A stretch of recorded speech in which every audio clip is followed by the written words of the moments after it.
Welcome, friends. My name is Ayo, and I have a book called Deep Dive. Deep Dive is about Michael Jackson. I wrote the book because, like many other biographers, I tend to agree that there's not enough material out there that discusses Michael Jackson as a person. Joe Vogel, who wrote one of the most well-known biographies about Michael Jackson, titled Man in the Music, in 2005, noted, and I quote, that there wasn't one serious book focused on Jackson's creative output. Vogel said, indeed, at my local Barnes & Noble bookshop, I could find only 2 books about him, period. Both dealt with the scandals and controversies of his personal life. Continuing, Joe Vogel says that even reviews of his albums focused on the sensational and were overwhelmingly condescending when not outrightly hostile. This is why I write about the Invincible album. The Invincible album was Michael Jackson's last studio album while he was alive. It was released in 2001. Michael Jackson fans and the public in general are divided over the importance of the Invincible album. There are many people who say it's his least impressive album. They tend to be the older fans who grew up on the trilogy of Bad, Thriller, Dangerous, and maybe also History. But there are also many people, especially Gen Z and younger fans, who say that Invincible is underrated.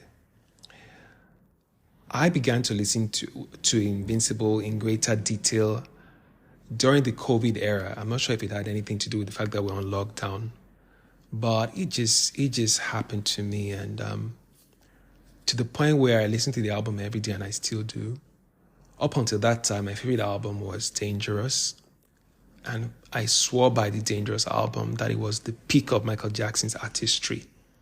I still do think Dangerous is highly impressive, but it's no longer my favorite album because of Invincible. So I've written an entire book about the Invincible album. It's available on Apple Books. And I say at the end of that book that if you're going to read my review of Invincible, you should also listen to the music. Because I think many people who speak about the album have not really listened to it, or maybe listened to it a few times. You should listen to it. There was something that happened after the COVID era that just made me go deep into the album and really listen to it as a music lover. I listened to it without the filters of the media, because the media narrative around Michael Jackson, just like Joe Vogel said, tends to be toxic. The lack of promotion around the Invincible album definitely influences how many people view the importance of the album. So I've written that book, and now I'm going to introduce the book again in this podcast. I'm going to be joined in subsequent episodes by my friends who have also done other work on the life of Michael Jackson. My goal is to use the music as a biographical tool to connect his life with his music and to renew interest and attention in the music, and through the music to see the man for who he is and who he was. There are many people who focus their energies on defending Michael Jackson against the false allegations that have been persistent throughout at least the second half of his life.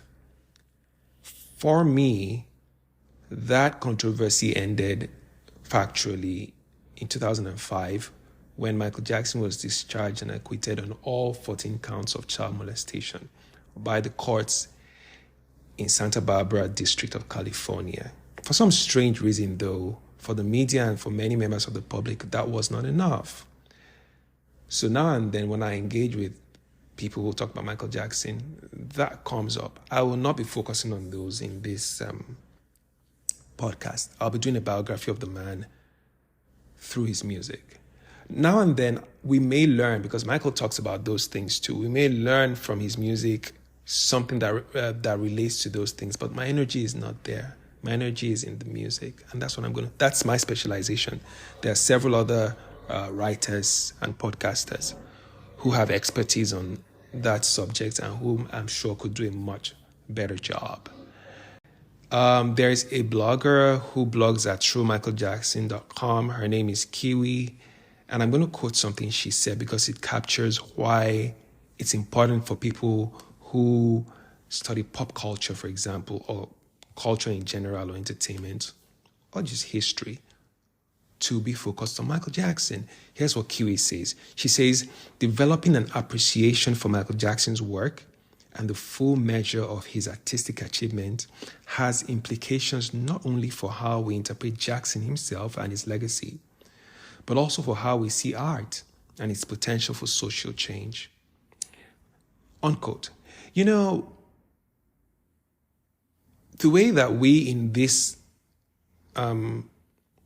generation look back at classical musicians like Mozart or Tchaikovsky is the way that future generations, maybe 100 years from here, will look at Michael Jackson.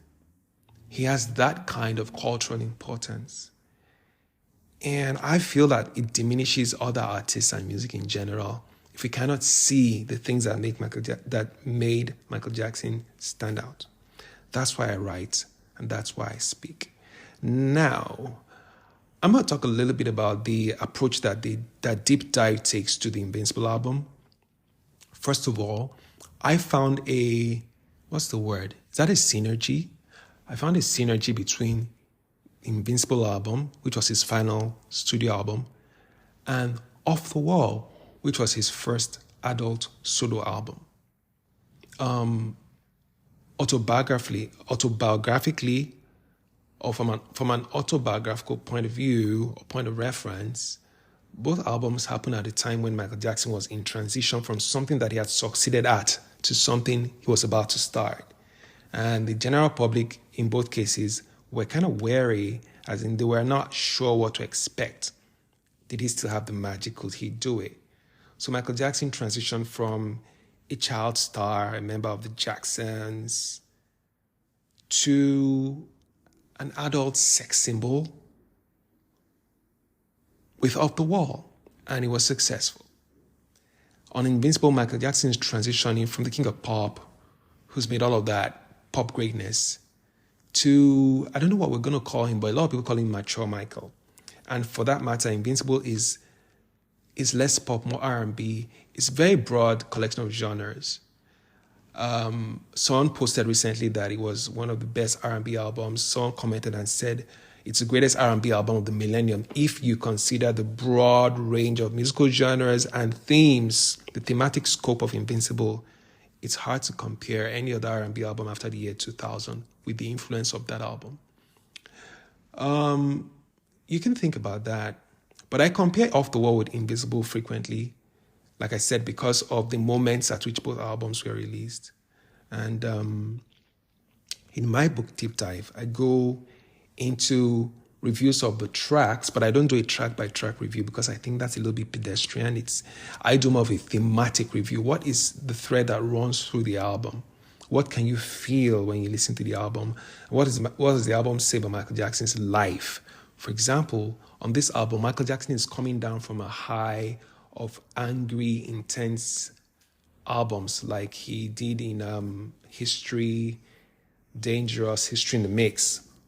And all of that anger is gone. On Invincible, what you get is more like somber, passionate ballads, taking you right back to the way that he began his adult solo career in Off the Wall. And some of Michael Jackson's greatest ballads of all time will always be on the Invincible album. You know which songs I'm talking about. So that transition, Michael has matured himself through all the scandals and the false allegations and all the stress that brought to his life and he now wants to get back to the music.